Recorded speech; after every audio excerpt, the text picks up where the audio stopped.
Bonjour, mesdames et messieurs, ici Diane Gagnon. Vous êtes à Porteur d'Espoir. Aujourd'hui, on a un invité tout spécial qui vient de France et même d'Écosse. Il va nous raconter son parcours. Stéphane Léraud, bonjour. Bonjour Diane. Stéphane, merci d'être à notre émission. On est très heureux de te recevoir. Tu es life coach, enseignant de yoga. Oui, méditation. Méditation, tu fais de l'Ayurveda. Tu as un long parcours. Puis on s'est manqué un peu récemment parce qu'on devait te recevoir plus tôt à notre émission. Oui, c'est vrai. Puis ça n'avait pas fonctionné. Alors là, on se reprend. Parle-moi un peu de toi. D'où tu viens? Qui tu es? Écoute, je viens de France. Ma ville natale, c'est Poitiers. Et donc, j'ai grandi au sein d'une famille nombreuse. C'est vrai? Oui, une famille québécoise pratiquement. Oui, combien d'enfants? On est à 8 enfants. Ah, donc, oui. j'ai 6 sœurs et un frère. Et puis, c'est vrai qu'on vient de la région du Poitou où il y a aussi ce passage des Acadiens, le retour des Acadiens. Donc, on a des maisons acadiennes dans notre région. Pour vrai? Ah, si, donc oui. il y a eu tout un passé. Il y a beaucoup des gens du Poitou qui sont partis justement au Québec pendant cette grande vague de colonisation, départ, migration. Et en ce qui me concerne, je me suis toujours intéressé à la spiritualité quand j'étais jeune. Tu étais petit? Oui. Oui. À 12-13 ans, je me vois déjà en train de poser des questions à mes frères et sœurs. Alors à chaque fois qu'ils voyaient le petit frère, ah non. Parce que toi, tu étais le plus jeune? Voilà, je suis le dernier. Ouais. Je suis le dernier. Et à chaque fois, c'était qu'est-ce qu'il va encore nous poser comme question? Puis ça ressemblait à quoi tes questions? Ben, mes questions, c'était vraiment assez pertinent. C'est est-ce que nous sommes tout seuls sur l'univers? Parce qu'on apprenait des choses sur l'univers à l'école. Donc quand je rentrais à la maison, je disais mais on est tout seul dans ce grand tout. C'était comme ça. Et puis Dieu, qui est Dieu vraiment? Comment il se manifeste? C'était les questions. Tu n'as pas d'autres questions à nous poser? Est-ce que tu avais des réponses satisfaisantes? Non, certainement pas, Diane. Et surtout, mon père, lui, était très matériel, vraiment. Ah oui. Mais il était spirituel à sa façon, mais tu sais, il avait le soin pour sa famille, l'attention. Mais tout ce qui était Dieu, lui, il allait à l'église pour 2 occasions, les mariages et les enterrements. Ah ouais. Au milieu, il n'y avait plus rien dedans. Ma mère, par contre, très religieuse, c'est ma grand-mère, d'origine italienne, très très religieuse. Donc je me suis toujours intéressé à la spiritualité, très très jeune. Et c'est vraiment à l'âge de 18 ans que j'ai pu commencer à l'aborder avec les livres. Donc, même si j'ai fait des études complètement différentes, parce que j'ai fait informatique industrielle. Pour vrai? Voilà, oui, rien à voir avec... Un petit changement de carrière? Oui, beaucoup même. Parce que j'ai fait mes études donc, en électronique, et puis après informatique industrielle. Et après, j'ai fait de la force de vente, du commercial. Mais donc ça m'a poussé jusqu'à mes 23 ans. Et pendant ces de 18 ans à 23 ans, justement, j'ai pris le temps de lire, même si l'art de vivre ou la spiritualité, pour moi, c'était rien à voir avec ce qu'on peut vivre maintenant. Hein. C'était vraiment avec mes amis, on faisait la fête, on sortait. Mais en parallèle, j'avais ce questionnement qui était toujours là. Et j'ai eu le bonheur, après mes études, de partir au Québec. Pour vrai? Alors, tu es un habitué de chez nous. Oh, un habitué, c'est un bien grand mot, mais en tout cas, je suis parti. Pourquoi le Québec à ce moment-là? Dans un premier temps, je suis parti d'abord en Ontario, puisque j'étais faire le ramassage de tabac donc, dans la région d'Ontario. C'était un programme étudiant. Et après, quand je suis revenu, je devais partir en Australie, ça s'est pas fait. Et j'ai une amie qui tenait une librairie spirituelle à Poitiers, qui s'appelait Le Verseau.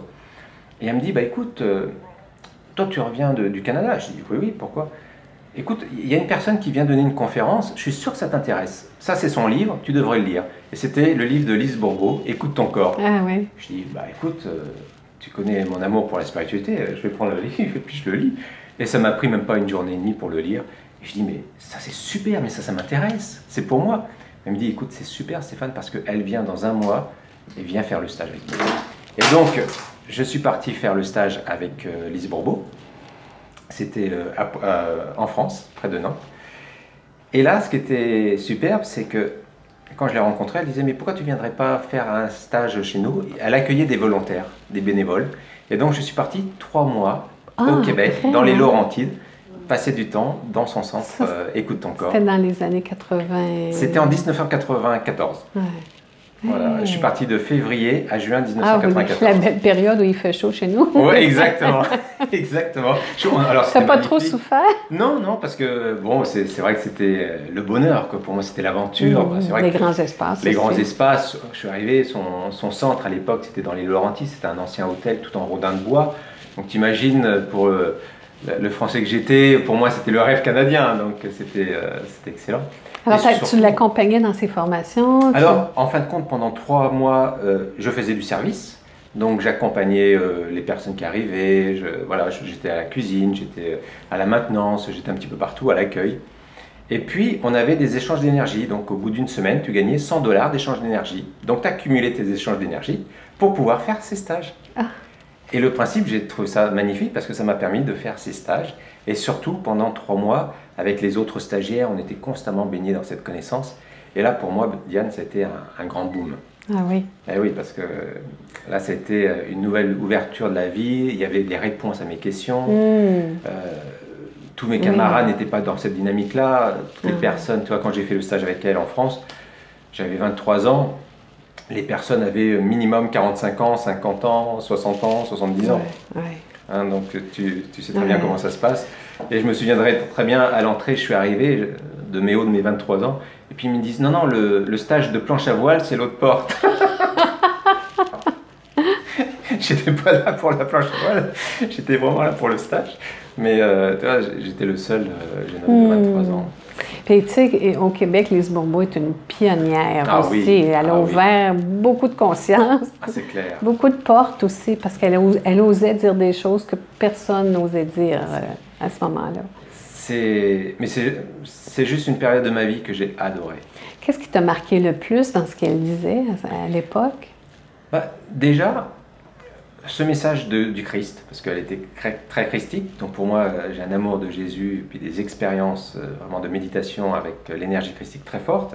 Et quand je l'ai entendu parler que Dieu était à l'intérieur de soi, ça me parlait, parce que pour moi la conception catholique d'un Dieu à l'extérieur, ça n'avait pas de sens. Voilà, ça n'avait pas de sens, ça n'avait pas de bon sens pour moi. Ça n'avait pas de sens. Et puis quand j'ai fait son stage, voilà, exactement. Et puis, ce que j'ai bien aimé avec Lise, c'était son humour, sa légèreté, et puis sa profondeur, quoi. Et son message de prendre conscience de son corps spirituel, de son corps émotionnel, de son corps mental, de son corps physique, et comment tu agençais tout ça, comment ça te reliait. Et c'est vrai que pendant cette période, c'était très fort, parce qu'elle avait écrit un livre sur les malaises et maladies. Oui. Et à l'époque, je me rongeais beaucoup les ongles. Et le malaise qui était derrière ça, c'était les rancunes envers ses parents. Ah, tiens. Et je me dis, mais non, moi Stéphane, j'ai pas de rancune. Non, je suis évolué spirituellement. Tout va bien, et puis voilà, et puis 23 ans. Et puis en fin de compte, on fait tout ça. Voilà, on commence du haut. Oui, c'est ça, on commence par en haut, c'est vrai. Et puis tout d'un coup, plus ça allait dans les semaines, plus je travaillais sur moi, plus la poitrine se précisait. Et puis à un moment donné, j'ai craqué, j'ai pleuré, bon sou. Et puis je me suis rendu compte qu'en fin de compte, effectivement, quoi, il y avait tellement de choses à apprendre sur soi. Et que la vie, elle était tellement limitée à cause de notre ego que si on apprenait à mieux le gérer, à mieux gérer nos émotions, mais on pouvait s'ouvrir à un plan spirituel tellement plus vaste. Et ça, ces 3 mois chez elle, c'est à la rencontre d'autres stagiaires, les animatrices. Je garde toujours un très très bon souvenir de Liliane Fiola aussi. Voilà, des très très bons souvenirs. Puis j'ai beaucoup d'affection pour Lise, pour m'avoir mis vraiment sur le chemin. Qu'est-ce qui fait que tu es revenu en France? Ça t'a pas tenté de t'établir chez nous? Eh bien écoute, si, j'avais été très tenté, Diane. Alors il y a eu 2 choses. La première chose, c'est mon amour de ma vie, mon épouse.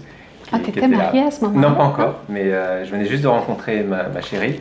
Et à l'époque où je voulais rencontrer plus personne dans ma vie, parce que je venais d'une déception amoureuse, et je m'étais dit, non, pour l'instant, je me focalise sur ma vie spirituelle, mes voyages, je veux rencontrer plus personne. Mais quand je l'ai rencontrée, on s'est rencontrés dans la spiritualité, et elle m'avait écrit une phrase en partant, justement, quand je suis parti chez Lise Bourbeau.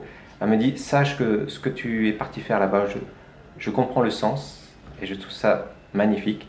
Sache que je t'aime, je t'attends. Waouh! Donc là, j'ai dit, waouh! J'ai dit... Quelle belle histoire. Ouais, quel acte d'amour d'entrer comme ça, cette liberté que je n'avais pas dans mon ancienne relation. Et puis la deuxième chose, c'est qu'à l'époque, Diane, en France, l'armée était obligatoire. Ah. Donc on devait faire l'armée. Mais c'est là où ça clash un peu avec ce que tu venais de vivre au Québec? C'est pour ça que j'ai pas fait mon armée. Tu as réussi à t'en échapper? On avait la possibilité de s'en échapper, mais par contre, il fallait doubler le temps d'armée. Donc on appelait ça être objecteur de conscience. Alors objecteur de conscience, c'est un bien grand mot pour dire simplement que tu envoyais une lettre en disant que vu tes valeurs et ta conscience, tu ne pouvais pas porter tes armes. Mais auparavant, je m'étais engagé pour être dans les corps d'élite des chasseurs alpins, donc ça n'avait pas de, ça avait pas de cohérence. Tout d'un coup, je passais pour conscient, je voulais plus porter les armes. Mais ils ont accepté mon dossier, puis j'ai fait, en fin de compte, ça a été le retour du Québec. J'ai fait mon service militaire auprès des personnes en fin de vie. Ah, Donc wow. pendant 20 mois, justement, j'ai accompagné les personnes en fin de vie. Voilà. Tu sais, j'ai fait ça moi aussi. Hein? C'est vrai? Oui, pendant 2 ans. Waouh! Ouais. Je sais pas si c'est tout comme moi, mais en tout cas, j'en regarde une expérience aussi Ouais. juste sublime. Une grande leçon d'humilité, hein? Et d'amour. Beaucoup d'amour. Mm. D'humilité, ça c'est sûr. Mais ça replace les valeurs à la bonne place. Hein? Quand tu rentres chez toi puis que la maison est en désordre, ça n'a plus d'importance. Ouais. Ou quand il arrive un irritant aussi. Hein? Dis-moi, tu as fait cette expérience-là avec des personnes en fin de vie, mais quand tu es sorti de ça, qu'est-ce que tu avais envie de faire? Tu devais vouloir rester dans cette énergie d'amour-là, j'imagine? Et oui, c'est pour ça que l'électronique, je l'ai oublié, l'informatique, je l'ai oublié, puis alors le commerce, ça ne me parlait plus. C'était plus du tout dans mes valeurs. Et effectivement, c'était une période de transition, parce que c'était important. Alors les 20 mois que j'ai passés auprès des personnes en fin de vie, ça m'a énormément appris le message d'humilité. Quand à 23, 24 ans, tu te retrouves à devoir faire la toilette intime des personnes âgées, surtout des dames, là, c'était pour moi un choc. Puis dans un contexte hospitalier où il y avait de moins en moins de main-d'œuvre, où tout était à la va-vite, il y avait plus du soin, de l'humain, il n'y avait plus d'humanité dans ce qu'on faisait. Alors l'amour, on le relègue à la 28e place. Mais ce que ça m'a appris, ça m'a appris justement à quel point la vie est éphémère. Et qu'on pouvait passer toute une vie et au bout du compte, avoir passé son temps à dire « je regrette de ne pas avoir fait ça, de ne pas avoir fait ça, de ne pas avoir fait ça ». Et donc, à la fin de ce service militaire, je me suis dit « Stéphane, est-ce que tu as envie de passer ta vie en disant « je regrette de ne pas avoir fait ça ». Moi, je dis non. Donc, j'ai pas eu envie de travailler pour de l'argent, mais je me suis dit « voilà, qu'est-ce que j'ai vraiment envie de faire ?» Et j'avais rencontré un infirmier libéral qui avait monté une association humanitaire au Népal. Et donc, je lui ai demandé est-ce que c'est possible de rejoindre ton équipe? Il m'a dit « oui, pas de problème. Tu me rejoins le 12 octobre à Katmandou. » Et voilà, c'était le lieu de rendez-vous. Donc, je suis parti avec mon épouse, avec 2 autres amis. Ton épouse suivait dans ça, oui, parce qu'elle avait cette conscience-là aussi. Elle avait cette conscience-là qui était venue aussi par un événement très dur dans sa vie. Elle a perdu sa sœur aînée. Donc voilà, c'était toute la famille en a pâti et effectivement en plus ils se sont quittés dans des circonstances où c'était pas forcément les plus faciles et elle n'a pas pu lui dire au revoir, donc c'était un moment très très dur de sa vie. Et c'est vrai qu'on s'est retrouvés dans la connaissance. Elle avait voilà, moi j'étais dans mon questionnement, dans mon bouillonnement, dans mon enthousiasme, et puis elle était peut-être aussi en recherche de questions sur quelque chose de beaucoup plus vaste. Et c'est vrai que j'ai bien aimé notre relation dès le départ parce qu'on a basé ça sur la spiritualité et pas sur la relation de couple, pas sur le plan physique en tout cas. C'était pas une conquête physique, c'était vraiment une rencontre d'âme à âme plus que... C'est toute une différence aussi. Ça n'avait rien à voir. Alors, vous êtes allé au Népal faire une œuvre humanitaire. Oui. Qu'est-ce que c'était? Alors, on est parti donc dans la vallée de Pokhara, donc c'est derrière Katmandou, et on est parti sur les rives de l'Annapurna. On a fait une action humanitaire pendant 1 mois et demi. Donc, c'était dans un petit village où on a porté, on aidait, parce que nous on n'était pas dans le corps soignant, mais on aidait l'équipe soignante à amener les soins. Donc, on allait dans les villages, on soignait les gens. C'était une expérience très forte. Donc oui, effectivement, Diane, c'était difficile pour moi de me projeter dans qu'est-ce que j'allais faire parce que je m'apercevais que tout ce que j'avais appris dans mon cursus scolaire, c'était plus du tout ce que j'avais envie de faire. Et à la fois, je ne savais pas où j'allais. La spiritualité, en vivre, c'était pas évident. Quoi faire avec ça? Donc c'était le questionnement. Et quand je suis revenu de l'Inde, j'ai rencontré la fondation pour laquelle... Est-ce que tu es allé en Inde après le Népal? Oui. Okay. Voilà, oui, j'ai fait le Népal, j'ai fait l'Inde. Oui, là, c'était la période où on a beaucoup voyagé. C'est vrai? Ouais, on a beaucoup voyagé. Puis, c'est vrai que c'était une période où je me suis focalisé vraiment à ma spiritualité. Et justement, après le retour de Chilis Bourbeau, j'avais fait le tri de beaucoup de choses, dont le tri, voilà, j'avais arrêté de fumer, de boire, d'utiliser des substances comme les joints. Et je voulais vraiment focaliser ma vie sur la spiritualité, le chemin, l'aide, l'entraide, la compréhension, l'éveil de la conscience. Avais-tu l'impression que tu avais une mission ou un rôle à jouer à ce moment-là? Comment tu voyais ta participation à cet éveil-là? Alors, j'avais peut-être pas forcément la conscience que j'avais une mission, mais un amour.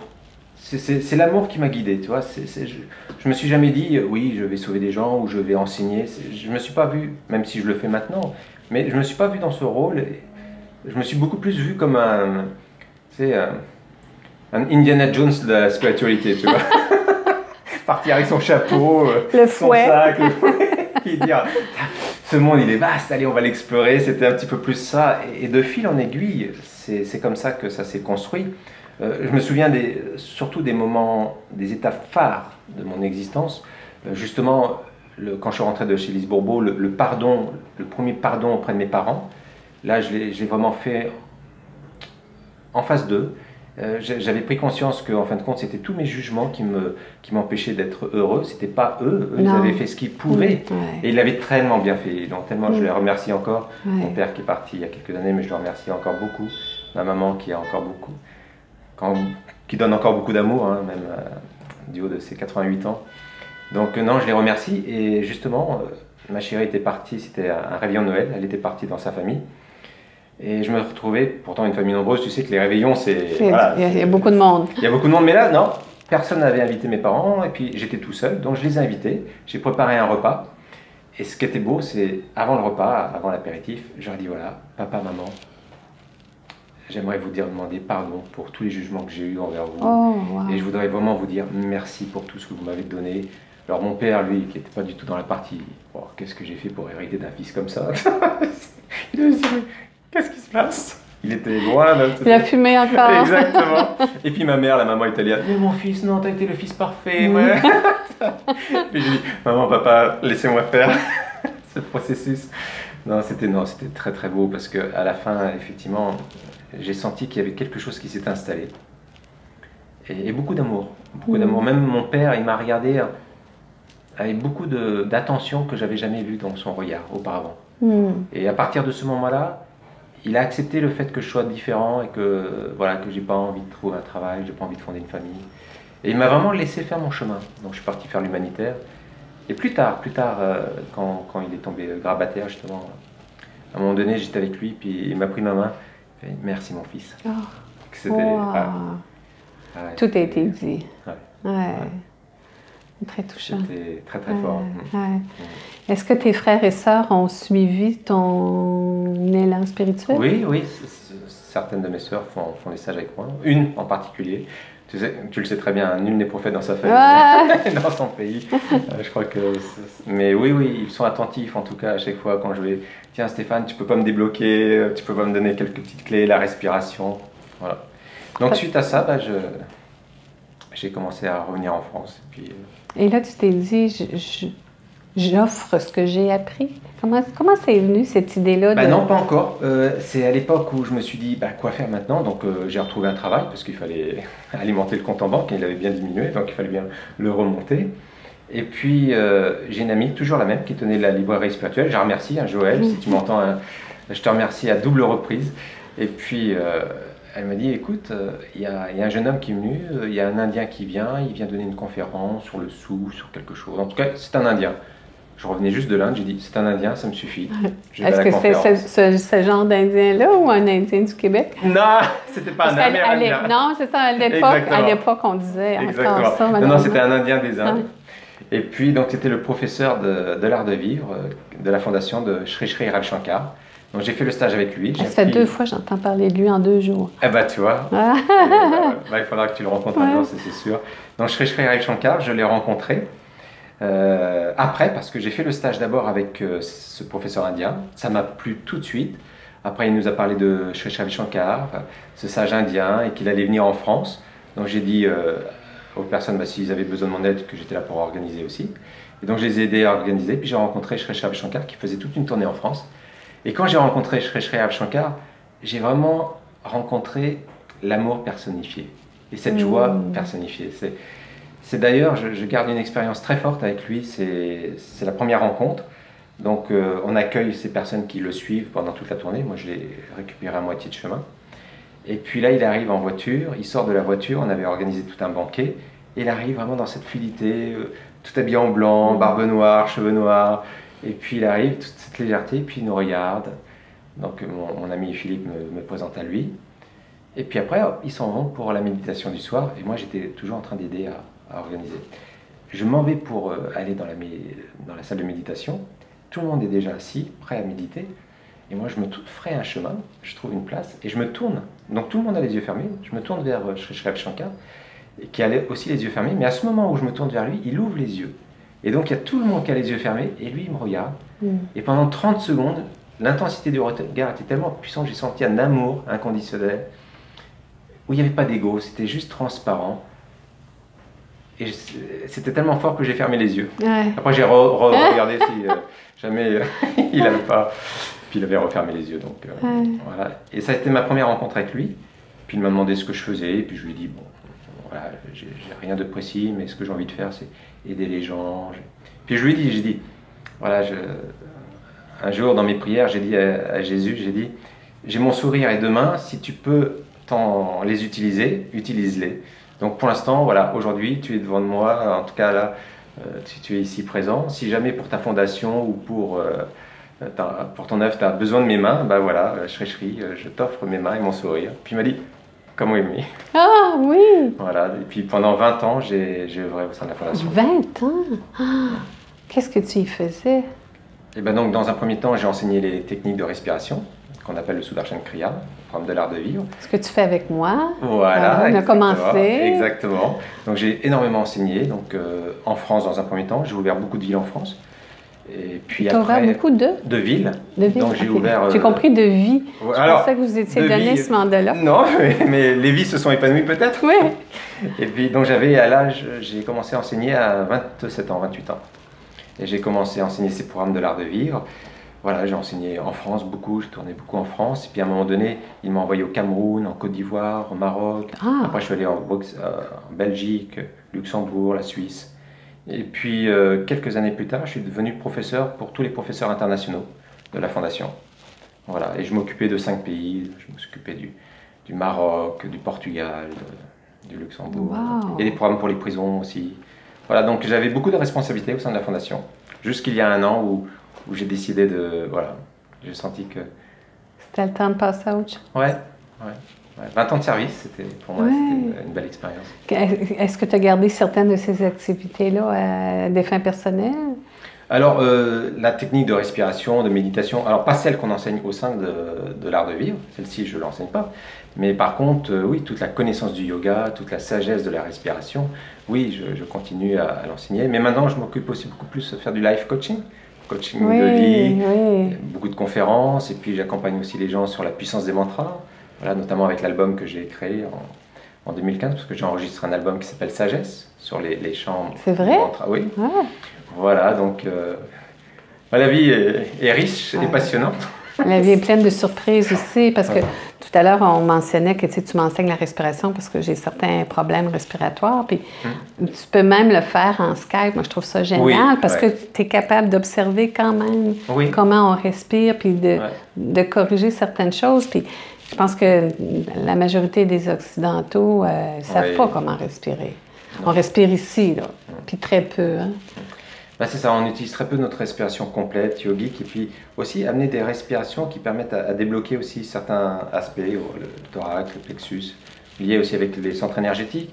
Voilà, effectivement, par Skype, tu peux le faire, parce que tu te relis à la personne, donc tu entends, tu sens, tu vois, ça suffit.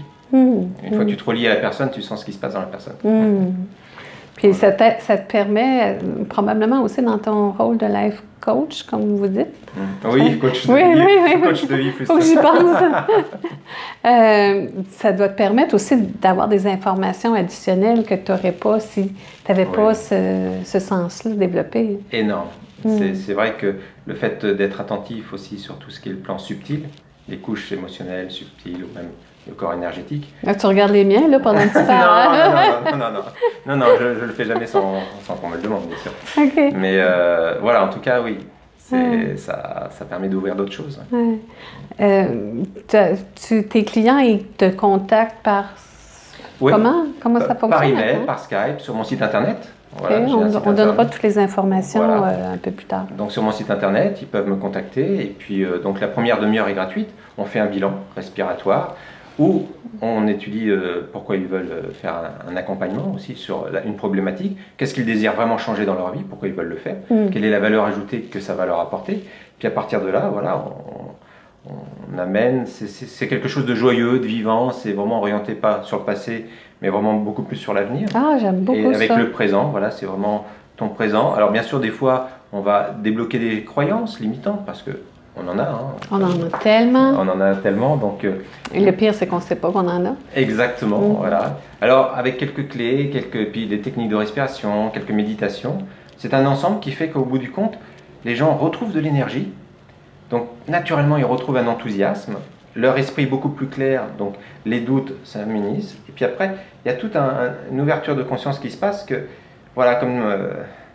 on disait quand tu es sur l'autoroute, à un moment donné, voilà, s'il faut sortir, il y a la pancarte, tu sors. C'est clair, ça devient évident. Et c'est vrai qu'accompagner les gens à franchir un cap dans leur vie de cette façon-là, bah, ça me plaît bien, ça me plaît bien. Au-delà des conférences, parce que c'est une relation beaucoup plus intime que j'ai avec les personnes. Parce que tu donnes des conférences aussi encore un peu partout. Là. Oui, des conférences. Est-ce que tu es venu au Québec l'été dernier aussi? Est-ce que tu en as donné quand tu es venu au Québec? Non. L'aventure qui m'a amené au Québec, c'est différent. J'ai retrouvé ma maîtresse d'école québécoise. Ta maîtresse d'école québécoise, raconte. Elle s'appelle Jacqueline Leroux-Hart.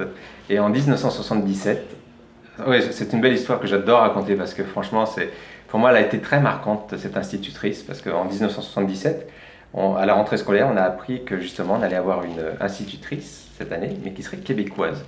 Alors à 7-8 ans, le Québec, tu ne sais pas trop où c'est, hein. À moins que tes parents ou les instituteurs te disent, voilà, c'est là, et puis l'histoire du Québec.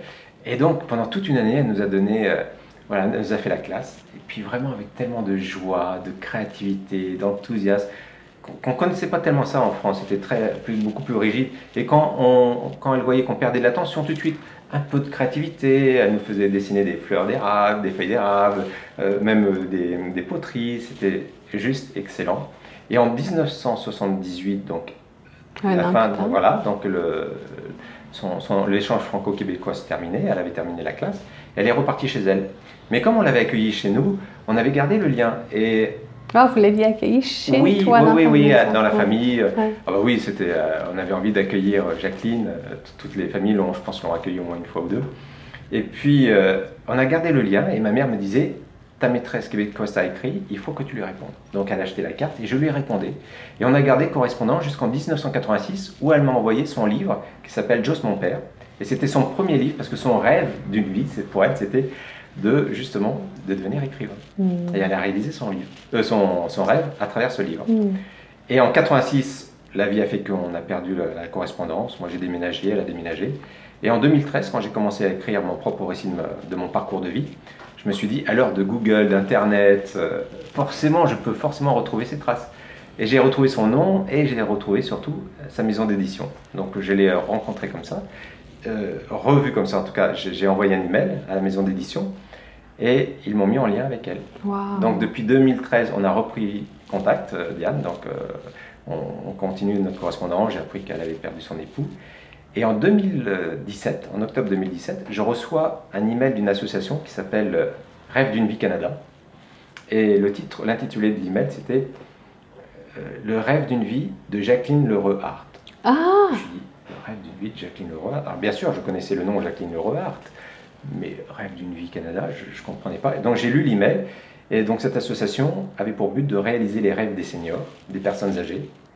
Et le rêve de Jacqueline, c'était quoi? De revoir son ancien élève de Poitiers, Stéphane. C'est donc beau, wow! Et donc cette association, Rêve d'une vie Canada, que je remercie énormément, m'a offert le voyage avec mon épouse au Canada. C'est extraordinaire. Et donc c'était en juin dernier. Oui. Et donc j'ai passé 5 jours avec mon institutrice québécoise où elle nous a emmenés donc dans sa ville natale, Maniwaki. Oh mon Dieu, c'est pas à la porte ça, Maniwaki. Ben non, hein. C'est loin. Et ouais, c'était du Québec, oui, c'est une bonne trotte. Et donc après, avec mon épouse, on a profité effectivement de passer des vacances. Non, non, j'ai pas donné de conférence, mais c'était vraiment pour les vacances. Et c'est vrai qu'on n'a pas eu l'occasion, à cette occasion, de se voir. Ouais. Mais bon. Ah, c'est bien. Elle est en santé, elle va bien. Oui, oui, oui. On la salue, on pourra lui envoyer l'émission. Ah oui, c'est sûr qu'on va lui envoyer. Bonjour Jacqueline. C'est une très belle histoire, vraiment, vraiment. Qu'est-ce que tu t'apprêtes à faire au cours des prochains mois, prochaines semaines? Là, tu vis en Écosse. D'abord, ça, voilà, je voudrais que tu m'expliques pourquoi tu es en Écosse. Parce que c'est quand même peut-être un lien d'une vie passée m'a ramené dans cette contrée lointaine. Un château d'Écosse. Pourquoi pas. Et c'est vrai que la ville d'où je viens, Poitiers, ça vient de Pictes. Donc les Pictes étaient un peuple de l'Écosse du Nord, hein, de la Grande-Bretagne. Et puis, effectivement, peut-être que j'ai un lien. Mais au-delà de cela, c'est pas forcément ça qui m'a amené là-bas. C'est parce qu'avec mon épouse, on avait l'habitude d'aller passer des vacances. En Écosse. En Écosse, parce qu'à chaque année, à la période du Festival international de la harpe. Parce que depuis un certain nombre d'années, elle s'est mise à jouer de la harpe. Ah, c'est mon rêve. Bah écoute, quand tu viens. Hein. Ouais. Et puis donc, Marie, mon épouse, à chaque fois, m'a dit, ça me ferait plaisir d'aller passer les vacances là-bas. J'ai dit, pas de souci, on y va. Et un jour, on s'est dit... parce qu'on s'est mariés après 20 ans de vie commune.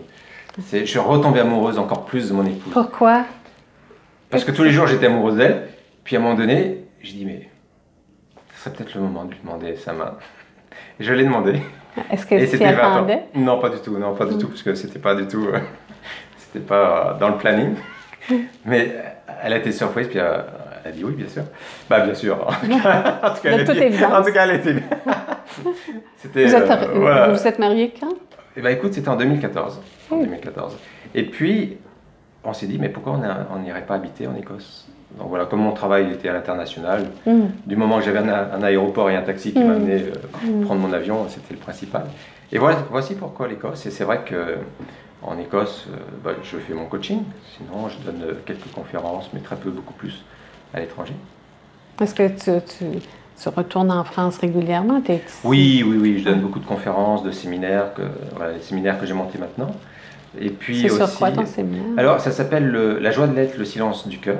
Donc, c'est sur tous les 5 souffles vitaux, comment on fonctionne, les 5 souffles qui animent ce corps, cet esprit, cette conscience. Il faut que tu viennes donner ça au Québec. Ah, avec grand plaisir, avec grand plaisir. Wow, on va organiser ça. Voilà, sur la méditation, sur les 9 clés de sagesse pour aller vers l'éveil spirituel. Voilà, toutes ces choses-là. Et puis j'organise aussi des voyages. Donc tu m'as demandé qu'est-ce que j'allais faire. Dans une semaine, même pas dans 5 jours, je m'en vais en Inde. Et puis dans un premier temps pour moi. Et puis après, j'accueille un groupe de 22 personnes pour faire l'Inde du Nord.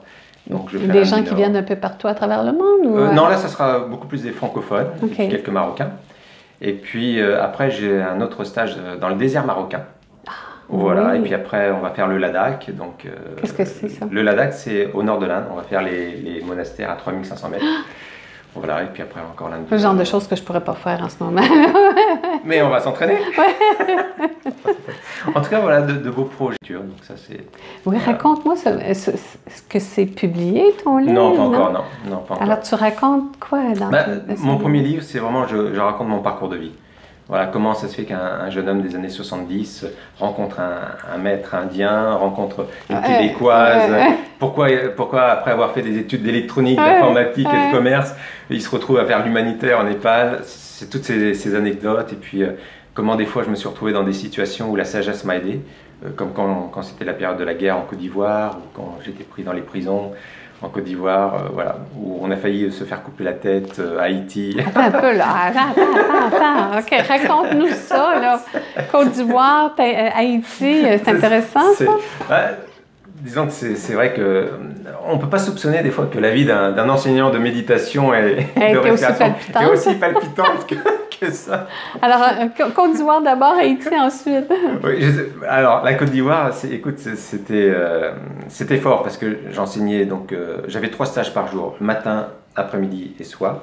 Et le matin et l'après-midi, c'était dans les prisons. Alors, tiens-toi bien, Diane, parce que le seul endroit où on a pu enseigner dans les prisons, donc ça s'appelait la prison de la Maca, c'était la terrasse de la morgue. Donc, imagine, tu as ton groupe, et derrière toi, tu as la terrasse de la morgue. Oh, mon Dieu. Et là, c'était vraiment dur, parce que les conditions des prisons ivoiriennes, c'est pas celles des prisons françaises. pour une cellule de 8 personnes, tu as 25 personnes dans la cellule. Oh mon Dieu. Et donc la promiscuité est énorme. Et à un moment donné, j'étais très fatigué, puis en plus avec les moustiques, j'ai attrapé le paludisme, la malaria. Et puis à un moment donné, j'étais en train d'enseigner, puis j'avais 2 assistants avec moi, Fred et Philippe, et j'étais en train d'enseigner les pratiques de respiration, puis je m'en suis endormi tellement que j'étais complètement épuisé. Je m'endors, puis à un moment donné, il y a Frédéric qui vient me voir, il me dit Stéphane, ça va? Puis je reprends à compter 2, 3, 4. Et là, je sentais quand même que je commençais à perdre du régime parce que la condition était très très difficile. Et c'était en pleine période de la guerre entre la France et la Côte d'Ivoire. Donc il y avait beaucoup d'échauffourées à l'extérieur. Et quand on est sorti de la prison, à un moment donné, on était en 4x4. Et puis j'ai mon ami qui dit fais attention, là il faut qu'on ferme toutes les fenêtres parce que ça va chauffer. Ils avaient fait des barrages. Et puis ils commençaient à incendier les véhicules. Donc à un moment donné, mon ami conducteur qui n'avait pas baissé sa fenêtre alors que mon autre ami lui avait dit, il a failli se prendre un coup de poing d'un Africain, d'un Ivoirien. Et là, il s'est repoussé. Et là, il y a eu un flash. Il a accéléré, il a pris une voie à côté. Et on est parti. Et tous les événements se sont produits. Ça s'est accéléré. Donc les Ivoiriens faisaient la chasse aux Blancs.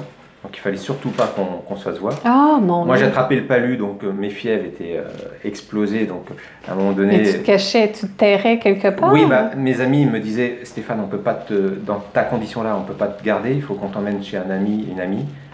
Chez l'autre amie, elle m'a dit non, là c'est trop dur. Il faut qu'on aille t'emmener chez des amis qui avaient fait le stage et en plus qui étaient médecins. Donc ils m'ont soigné. Et ils me disent Stéphane, surtout ne te mets pas à la fenêtre parce que si on sait qu'on héberge des blancs, on y passe nous aussi. Mais donc il fallait que tu restes coincé dans cette énergie-là. Et puis, si tu veux, il faisait chaud, j'avais envie d'air, m'approcher de la fenêtre. Et puis, à un moment donné, le soir, quand je savais qu'il n'y avait personne, parce que tu sais, il y avait le mur. Alors, c'est intéressant parce que tu voyais les télés passer, les canapés passer, tu les voyais bouger parce que toutes les maisons autour se faisaient piller. Et mais parce pas que là-bas. Non, parce que c'était les blancs et donc ils se faisaient piller. Et là, moi, j'arrive à un moment donné, un soir, je m'approche de la fenêtre quand même.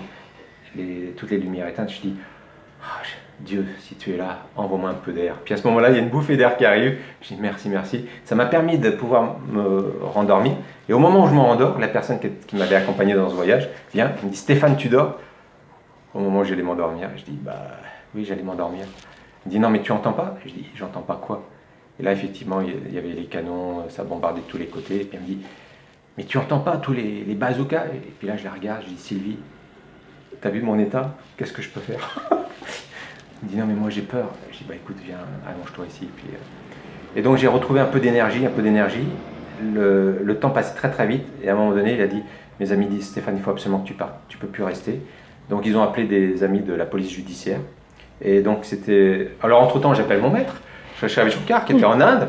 Et j'arrive à l'avoir, il était en déplacement de Delhi, j'arrive quand même à l'avoir. Je dis voilà, Shri, c'est la guerre en Côte d'Ivoire. Il me dit, ouais, I know. J'ai dit, ok. Et puis, il me dit, t'inquiète pas, tout ira bien. Bye bye. Je dis, ok, très bien. Alors, toutes les personnes autour attendaient son message. Qu'est-ce qu'il a dit? Tout ira bien. Et puis, moi, j'étais mince. Et puis là, la décision devait être prise. J'ai dit, ok, on part. Donc, ils ont tout organisé. Donc, la police judiciaire est venue nous chercher.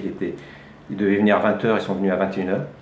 Et à ce moment-là, ils devaient nous emmener près de l'hôtel Ivoire, à l'hôtel Ivoire, où l'armée militaire française récupérait les Français. Mais c'était près aussi du palais du président Gbagbo. Ou soit c'était de nous emmener au 33e REMA, mais le chemin était beaucoup plus long, c'était plus dangereux. Et là, il y a un flash qui me vient, et je dis à mes amis, non, dites au chauffeur de m'emmener au 33e REMA. Il dit, Stéphane, non, t'es fou, tu sais pas ce qui se passe dehors, c'est la folie, il tire dans tous les sens, et avec les machettes. Je dis, le 33e REMA, je ne sais pas pourquoi, mais je dois y aller. Ok. Et en fin de compte, à ce moment-là, il y avait eu un déplacement de tous les rebelles vers justement l'hôtel Ivoire. Et donc, on est parti en voiture. Alors, donc t'imagines, Diane, tu as le chauffeur, qui est police judiciaire, et tu as son collègue avec la Kalachnikov, et toi, tu es derrière. Et tu t'en vas. Tu ne sais pas si tu reverras tes amis, tu ne sais pas si tu reverras. Puis, alors, bien sûr, la belle famille, ma famille, ma chérie, de l'autre bout, ils priaient. Et puis, donc, tu pars, premier barrage.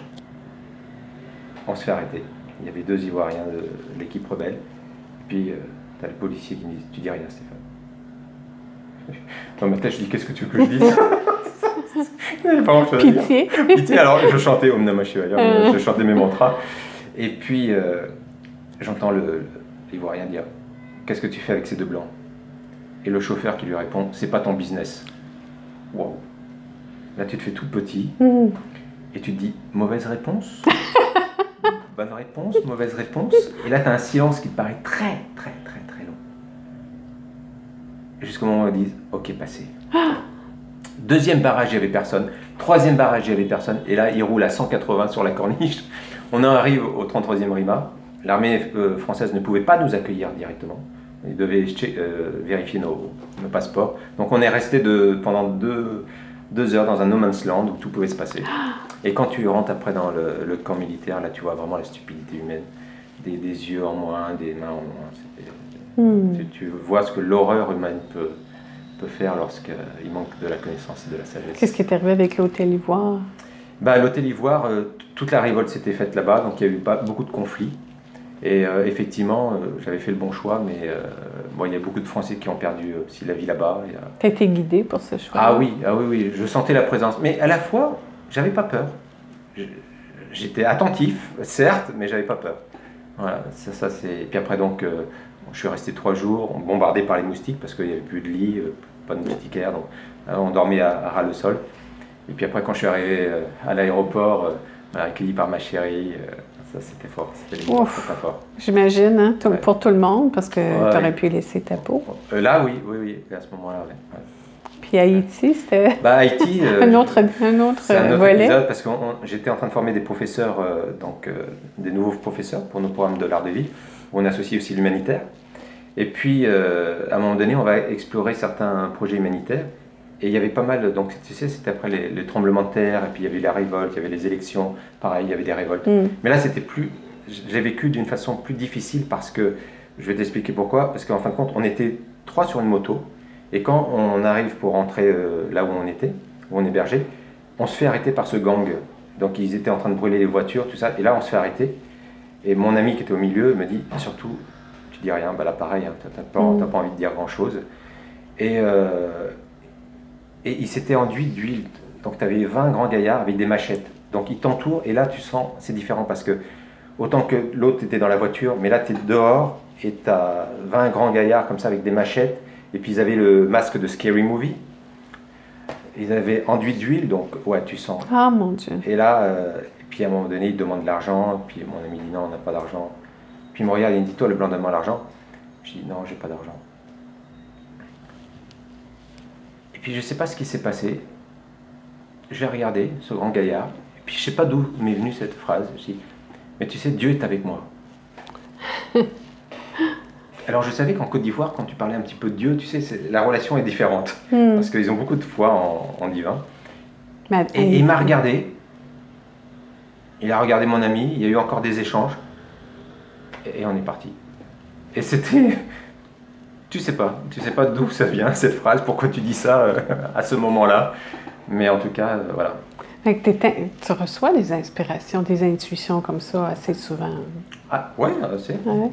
Comme nous tous, hein, si on est attentif. Oui, mais c'est pas tout le monde qui est à l'écoute non plus. Voilà, c'est ça, il faut simplement être un petit peu à l'écoute. Puis dans ton livre, tu vas raconter ces histoires-là. Voilà, je raconte toutes ces histoires. Est-ce que tu as un sentiment quelconque que tu veux transmettre par ton livre, un message quelconque, au-delà de tout ce que tu as appris, au-delà de tout ce que tu as fait dans ta vie? Bonne question, Diane. Est-ce que j'ai envie de transmettre un message? Non, je pense plus que c'est une expérience de vie. À partager. À partager. Et puis si voilà, des jeunes qui sont plus dans la drogue, qui peuvent se dire peut-être il y a une autre voie pour eux, ou si peut-être des personnes qui vivent des conflits dans leur vie, peut-être se dire oui, grâce à cette sagesse, on peut avoir une autre vision. Voilà, si ce livre peut être une pierre à l'édifice ou à la reconstruction peut-être de quelqu'un ou peut-être à l'éveil de quelqu'un, voilà, ça sera magnifique. Mais c'est plus un partage, voilà, c'est un partage d'une expérience d'un être humain sur cette planète Terre qui... Mais tu sais que tu vas devoir venir faire des conférences au Québec avec ton livre pour venir nous raconter ça, puis les gens vont être passionnés par tout ce que tu as vécu. J'aimerais qu'on revienne à la respiration, parce que j'aimerais ça pour les quelques minutes qui nous restent, que tu nous dises un peu qu'est-ce que ça implique quand on respire pas bien, qu'est-ce que ça amène dans notre corps. Ben, déjà, le premier constat qu'on peut faire, c'est que ce soit dans les conférences ou dans les séminaires, je vois à peu près plus de 95% de la population respire avec 30% de leur capacité respiratoire. Donc ça, c'est énorme.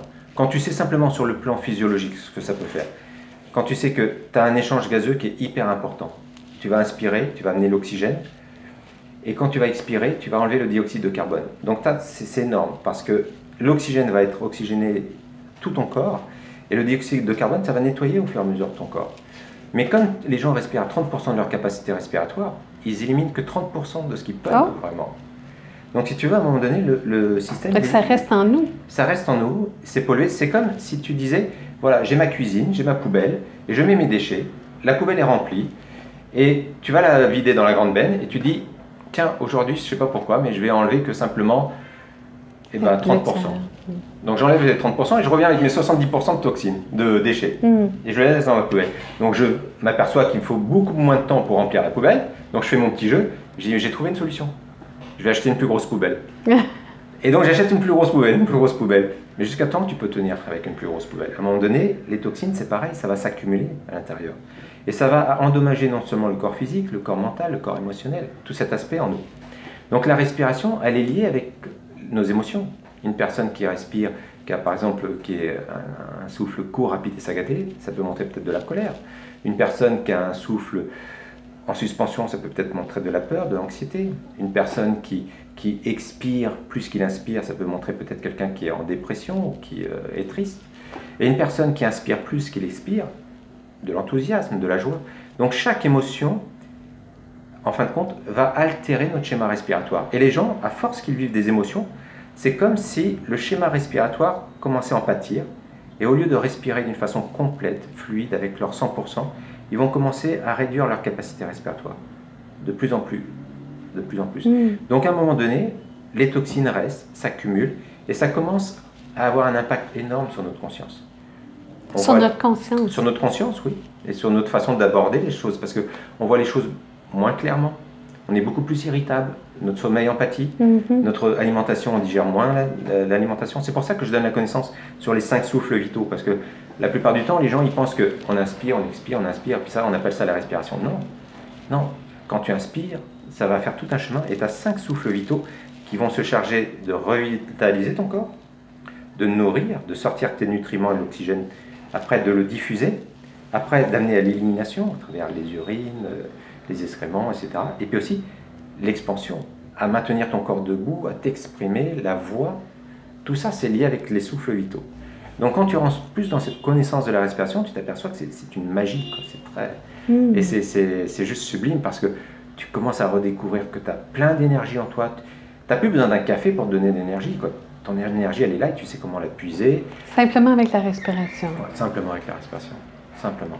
Ça prend des années de pratique pour y arriver? Non, ça prend une séance. Une seule séance pour y arriver? Une séance déjà pour donner la respiration complète. Oui, quand même.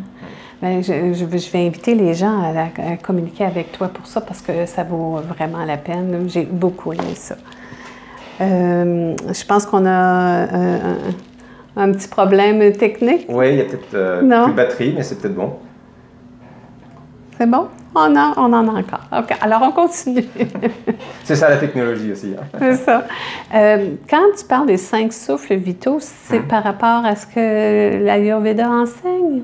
Alors, c'est la connaissance védique, au-delà de l'Ayurveda. Okay. Hein, c'est une grande science qu'on appelle la connaissance védique, et la connaissance, bien sûr, empreinte du yoga. Hein, mais la plupart du temps, les gens, quand on parle du yoga, on parle de yoga postural, les postures, tu vois, ou un peu de la respiration, la méditation.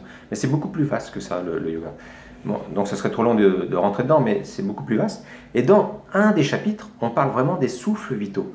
Qu'est-ce qui nous anime à travers, si tu veux, on a notre première couche, qui est la couche de l'environnement, du corps physique. Après, on a la couche pranique, donc l'énergie. Et après, le mental. Après, l'intellect, donc le sens d'élargissement de notre conscience. Et puis après, vraiment cette conscience de béatitude, de joie, d'épanouissement. Et donc ces souffles vitaux font le lien entre les corps grossiers et les corps subtils. Donc quand tu travailles sur les souffles vitaux, tu vas commencer petit à petit à développer une autre dimension de toi. C'est-à-dire que ton corps physique va être rechargé, ressourcé par ces souffles vitaux dont on ne prend pas assez d'attention dessus. On ne porte pas assez d'attention dessus. Est-ce que ce sont des exercices à faire chaque jour? Oui. Okay. Alors, c'est toujours pareil, tu sais, c'est comme c'est pas de la poudre à perlimpinpin, c'est une régularité. Voilà. Moi, depuis maintenant plus de 25 ans, 30 ans, je fais mes pratiques.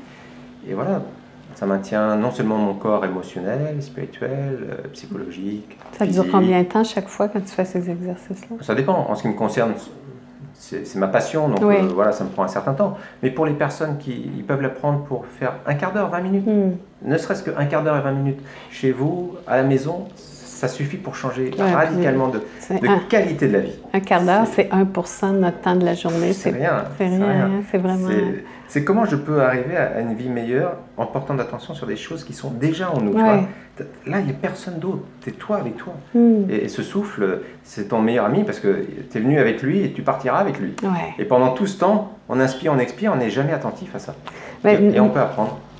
Puis moi, je trouvais la synchronicité extraordinaire parce que quand on s'est reparlé après que tu sois reparti du Québec, puis je te parlais de mes problèmes respiratoires, tu as dit « Mais tu sais que j'enseigne ça depuis 25 ans? » C'est vrai. Non!